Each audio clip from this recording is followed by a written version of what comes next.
Hello, thank you for joining me today for Real Estate, Religion, and You. My name is Sylvia Black, licensed real estate broker with affordable homes and apartments. I'm licensed to preach and I'm ordained as a minister, and I have my master's degree in sacred theological divinity. And I'd like to thank you for joining me today for Real Estate, Religion, and You. And this show airs every Wednesday right here on Time Warner Public Access TV Channel 20, Wednesday at 6:30 to 7 p.m., and Saturdays from 12:30 to 1 in the afternoon. And again, I'd like to thank you for joining me today for Real Estate, Religion, and You. Today, I'd like to talk to you on a continued basis of my book, Free Money for Home Buyers, which is available on Lulu.com. And this book is a resource guide to free money available to help reduce the cost to first-time home buyers. And today we're talking about the types of homes that are available to first-time home buyers. And this is part 2. Types of homes that are available to first-time home buyers. And this is part 2. Okay.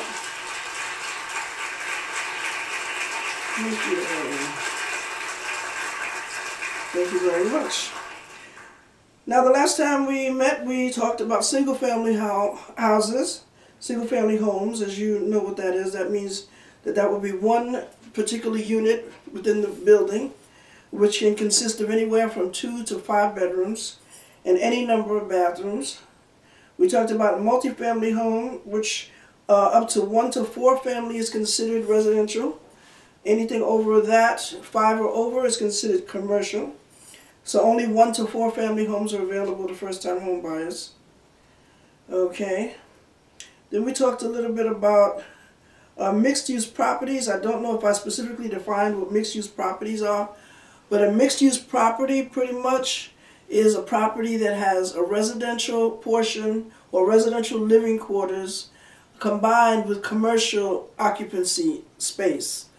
It doesn't, define that the person who purchases the building has to also occupy the commercial space below or the next door, wherever it is, but it must be attached to the unit, the building, built as one building, and that would be considered mixed use. Now, a mixed use can also be considered to have 4 apartments with 4 stores downstairs, up to 4, and that would still be considered as residential mixed-use properties and would be available to first-time home buyers. Okay, I'm not sure if I had defined mixed-use, what particular mixed-use properties were, but mixed-use properties were previously used in places to save space, and they're used in certain countries very often. As a matter of fact, you go to certain countries outside of the U.S. and even within the U.S. and you'll find that a lot of mixed-use properties exist in those areas. We talked about co-ops and condominiums. Okay, and you can have a huge condominium, you can have a small condominium. Condominiums can also be lofts. Okay, lofts are considered like one big huge space. And you have to put your own little dividers in there so that you can make it into what you want. But it would have a bathroom and a kitchen. Probably it would be a private bathroom, but the rest of the space would be completely open. And it usually consists of high ceilings. So if you're really good with your carpentry work, you can get in there and really fix up a loft property to make it work for you. Okay, so we talked about co-ops and condominiums. Okay, and then we talked a little bit about townhouses, which townhouses are, pretty much detached and attached. I particularly like townhouses. Townhouses is one of my favorite types of houses. They're also considered as row houses. Okay, townhouses can also be condominiums. Okay, but then remember there's a homeowner association fee associated with each one of these co-ops, condominiums, and townhouses. So in addition to the mortgage, you're also paying the homeowner association fee. Okay. Now, basically, we're going to continue with, let's see now, I believe, let me make sure, I don't want to jump ahead, because we talked about what you need to know about.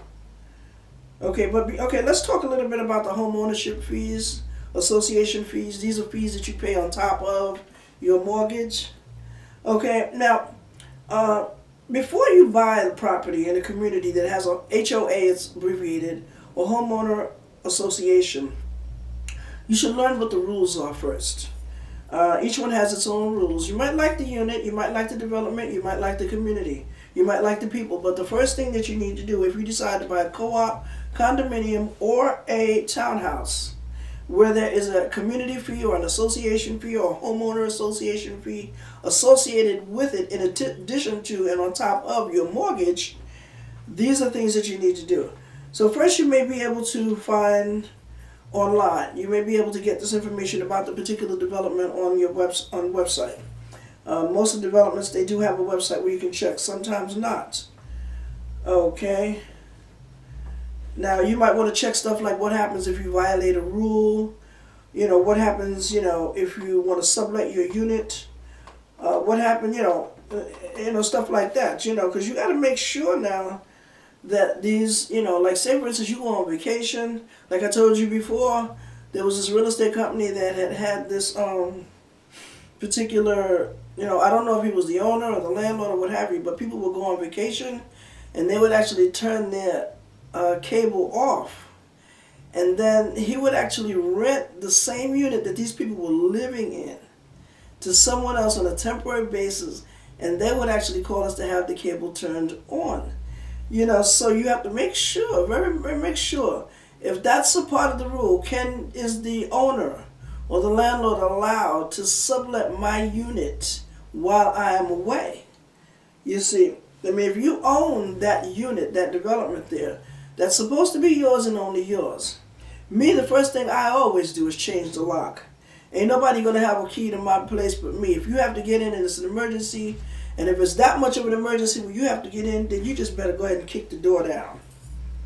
Okay, you want to also pay attention to the rules relating to fines and penalties associated with paying it late. Okay, if you pay it late, okay. You want to also ask about foreclosure proceedings. If you somehow, God forbid, if you fall short and are unable to pay your mortgage, because the rules may be different with a co-op, a condominium, or a townhouse than there are with a single-family house or even a multi-family house or a mixed-use property. Okay, because it had its own body of government within the building. Okay, so you have to make sure that how many months. Foreclosure proceeding. How many months do I have before you actually start the foreclosure proceeding? How often are the meetings held? Who can attend? Do I have to attend the meeting? Make sure that that you are not out of compliance with the homeowner association rules. Because if the rules are too strict for you, then you might want to consider getting something else. Okay, because buying into an existing problem can be a headache for anybody, especially a first-time home buyer. That's the last thing that you want. So you need to find out all the rules associated with these association fees prior to moving in. Okay, and that's what I had to say on that. Okay, like I said, you want to find out about the fees. Are there monthly dues associated with it on top of your homeowner association fee? What's the total fee? Does it go up? Does it stay the same? When is it due? What does it go towards? What am I paying for? What amenities are you allowing me? What about the management? You know what I mean? Do you have like a watchdog management company? Do you have a security company? What about repairs if I need some repairs done? Heating grievances. What about a hearing if I need a hearing and I don't agree with some of the things that go on? What about insurance for catastrophes that go on with the common areas? Of course that's going to affect me in my community, my individual area. Now some people like this kind of development. Some people like living in, co-ops, condominiums, what have you. Not me. I would prefer to be the landlord or the investor for a co-op, condominium, or townhouses. I like townhouses. But in terms of when I found out that there was a maintenance fee on top of the mortgage, I would say, no way, there's no way in the world I'm going to get an apartment and pay a mortgage on it. Okay, that's definitely out of the question. Okay, now we're going to talk a little bit about fixer-uppers. Fixer-uppers. Okay, that's what you might hear that phrase, fixer-upper. What is a fixer-upper? Okay, a fixer-upper is In real estate slang, a fixer-upper is a property that will require maintenance work. It may require redecoration, require reconstruction, though it usually can be lived in as is sometimes. Okay? These are very popular, and these are very high demand. And like I said, I'm writing another book. I have to actually revise a book that I wrote several years ago. Two of the books that I wrote years ago in New York, and I'm revising it, and I'm changing the name completely altogether. And it speaks about fixer-uppers pretty much.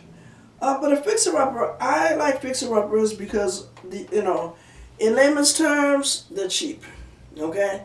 The real estate slang is the real estate terminology is that they are below market value. Okay, so let's just take a scenario for example. Now, when when you own a home, right, and you fail to pay your mortgage, usually it takes 12 months before a foreclosure proceeding will begin. For a homeowner in a regular, dwelling, not a co-op condominium or a townhouse. Okay, you are going to pay. It's going to take 12 months. Once that foreclosure takes place, you could possibly lose your house. Once the house transfers title over to someone else, then you no longer own the house, okay? And you are forced to no longer occupy the premises. Now the house is put up for sale and offered to someone else, like me and you, right? And that's what I like, because now I can get that same house that you paid $100,000 for $50,000. Or I can get that same house that you paid $50,000 for $25,000. Or I can get that same house that you paid $25,000 for $5,000. Okay? So, it's cheap, and a lot of times the house only needs a little bit of reconstruction. It doesn't need a whole lot of work. Only thing that has been is neglected. And that means that the paint, now it just looks dark and dismal in there because there's no fresh paint on the walls. You have old-fashioned linoleum, back in the day linoleum carpeting. That's like, these different multicolored carpeting. The decoration is way out of date. Okay, and so, therefore, that would be considered a fixer-upper. Anything that needs work prior to you moving into it. Okay, now, if you get a mortgage on a fixer-upper, you're going to have to fix it up before you move in. Now, there are mortgages that allow you to do that. Okay. But continuing talking about fixer-uppers, okay. Let me just go back a little bit. Okay, I like these. As a matter of fact, I got a couple of videos on my YouTube address. If you go to SBlack3001, and I'm actually downloading them and copying over to my YouTube address, which is now Affordable Homes and Apartments. So if you go to either one of those YouTube addresses, you'll find that I have what I call what is it called? Rehab This House, right? I have a couple of episodes where we actually went in and we rehabbed some of the houses that had actually went into foreclosure. The owner had lost complete ownership of the house, and now here we are going in and we're cleaning it up. We're getting it ready for the next buyer, okay? And these houses, believe it or not, these foreclosures, they're called foreclosures. They're also called foreclosures. And these foreclosures, okay, are, very expensive. When, you got legal fees, you have, the fees that are associated with someone who, prior to it being put on for sale, people who go in and clean it up and make it look nice and get it ready for the new owner, they don't redecorate it. All you do is clean it.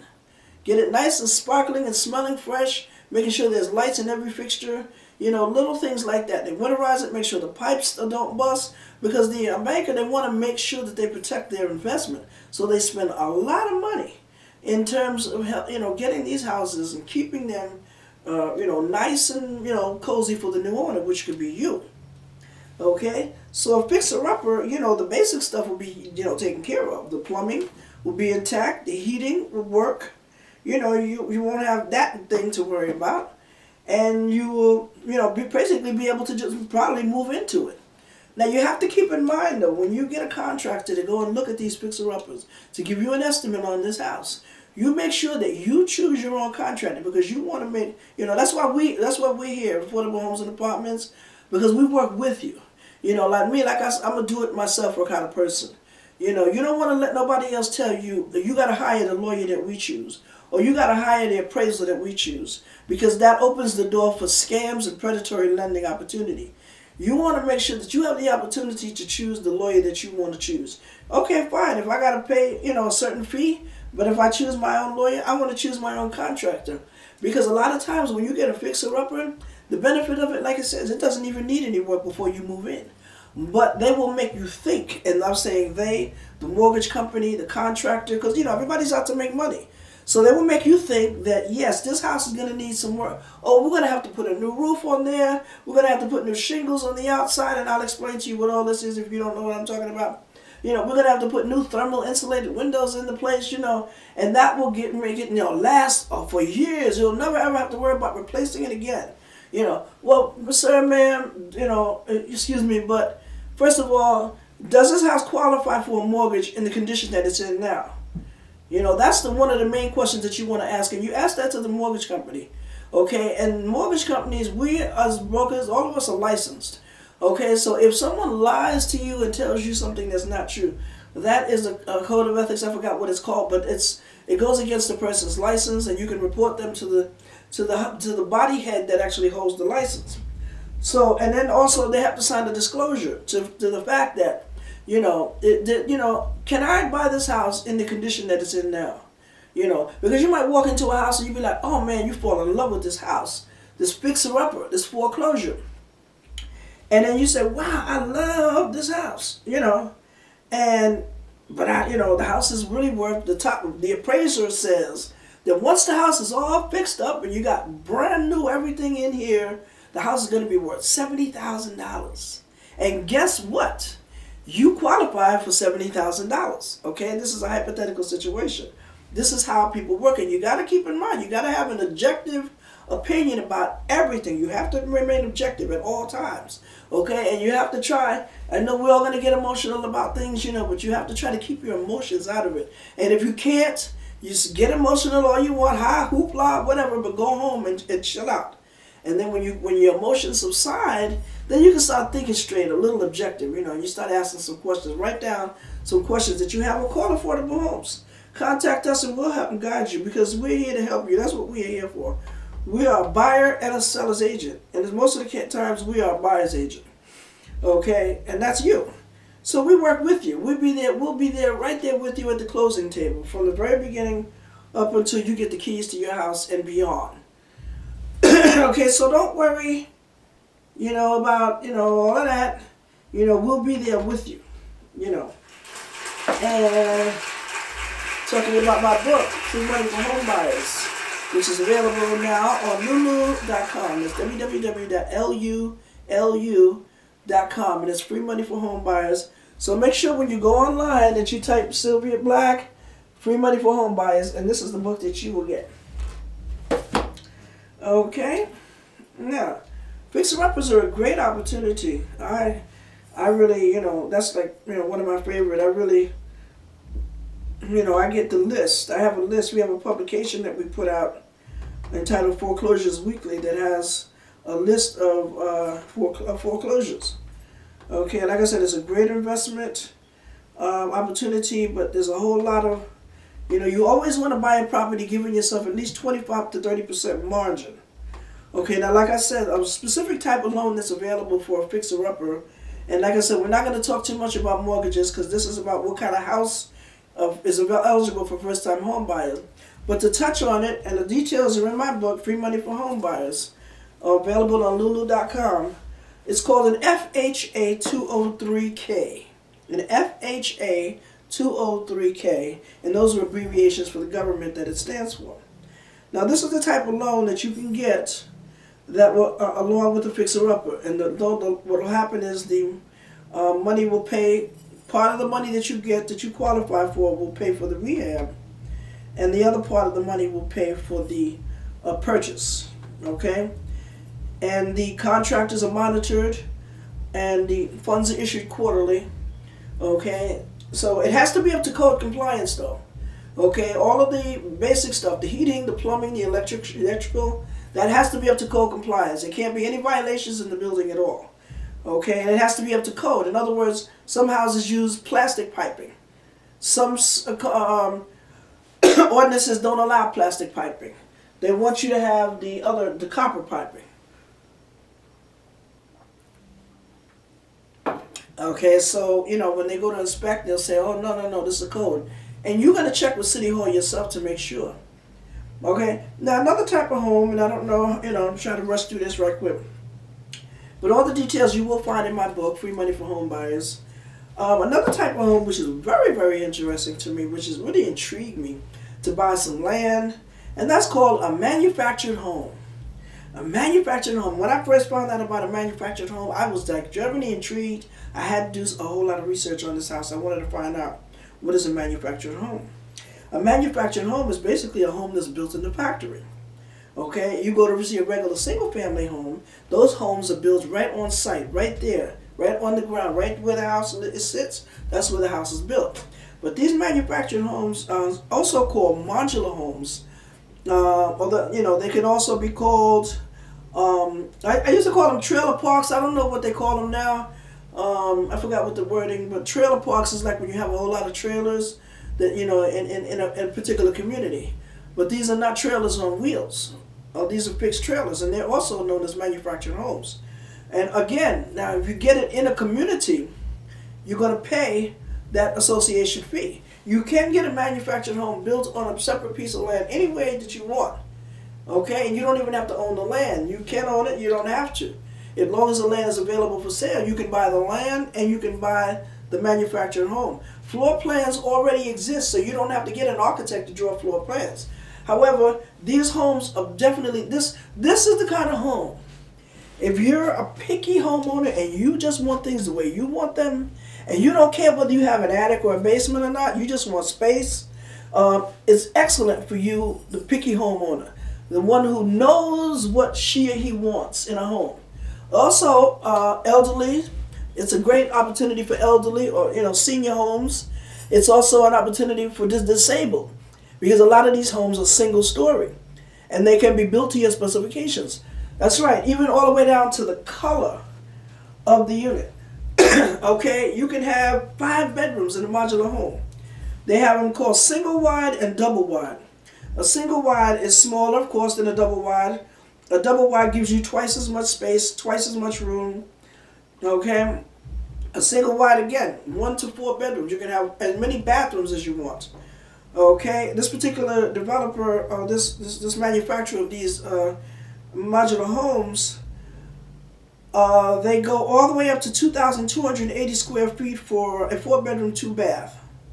And all the way up to 5-bedroom, 3 baths with 2,280 square feet also, or 32 by 76. These are double wides. A single wide can be as much as 1,180 square feet or as little as 426 square feet. That's a little bitty house right there.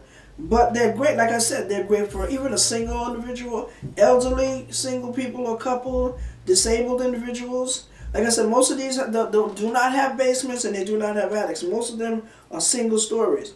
And if you want something that you can store stuff in, then you're going to have something built on your land, or you can rent something, or you can have it built or what have you, or you can have any number of things, A lot of landowners and developers have land for sale in these gated communities, what I said, or trailer parks, as they used to be called. And you purchase a lot with the cement foundation already installed, and your house is delivered.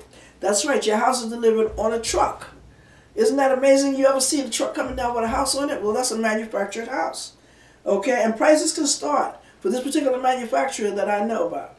It can start as low as $21,000 for a 1-bedroom, 1-bath, and go all the way up to between $60,000 and $86,000 for a 4-bedroom, 2-bath.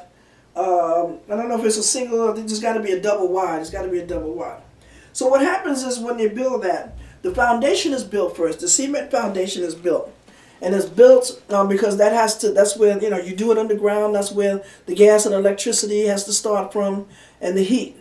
Okay, so it all starts underground, and that foundation has to be built because that also stabilizes the house. Without a foundation, you don't really have a house. You just have, a showcase pretty much, And there was one developer in Lockport out here that did that, and they just sold those houses. And when I asked the guy about them, he said, "These are not houses." I said, "Okay, you're not going to confuse me." Okay? Now, like I said, these manufacturers, if you want some more, I give you a virtual tour. You can email me, meet with me, and I can give you a virtual tour of some of these manufactured homes. I deal with certain manufacturers, and these guys are like on the other side of the United States, but they're in the United States, and they deliver from way down there up here. They're not even in New York State at all. They're way out in New York State, okay? And that's why the prices are so high, okay? Now, let's compare the manufactured home with a new construction, right? A new construction is not necessarily a single-family house, because a single-family house can be a house that was already lived in, but there's somebody who lived in there and now they're selling it. They're moving. They want money. They need money, whatever the reason. So they're leaving and now they're selling the house. But a new construction is a house that's just brand spanking, been built right off the ground. Okay, and we're going to conclude, try to get the rest of this in. These houses, a new construction house, this particular developer that builds these houses right out here in Erie County that I refer, first-time home buyers to, or their houses start around $250,000. Beautiful, gorgeous houses. Oh man, this it's like you're levitating. And the square footage is about 2,560 square feet for a 4-bedroom, 4-bath, attached garage, 2-story in a community of houses.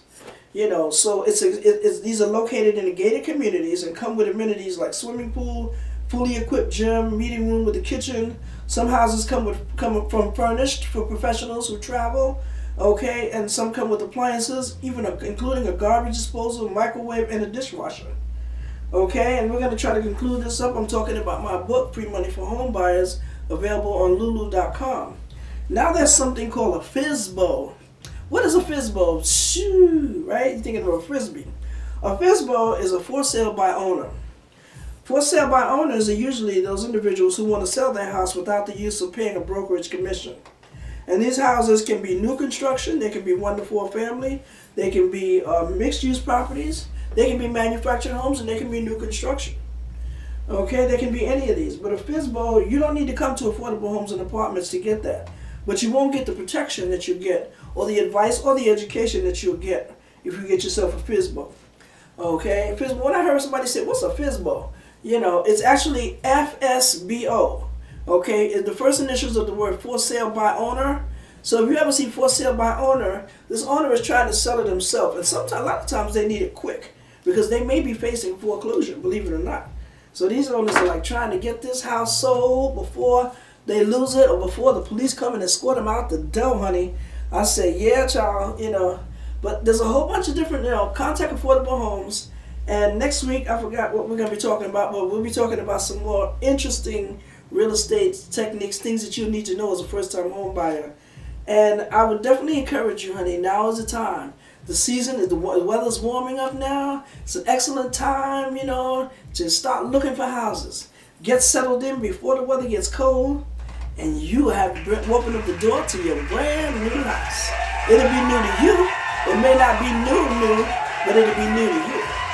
Well, I want to thank you for joining me right here for Real Estate, Religion, and You. My name is Sylvia Black. I'm a licensed real estate broker in Affordable Homes and Apartments, and I'm licensed to preach, and I'm ordained as a minister, and I have my master's degree in sacred theological divinity. This book, Free Money for Home Buyers, is available on Lulu.com. If you want an ebook, please email me at sblack2001@gmail.com. Holler at a sister, and visit my YouTube address at Affordable Homes and Apartments. So I'll see you next week. Holler at a sister, y'all.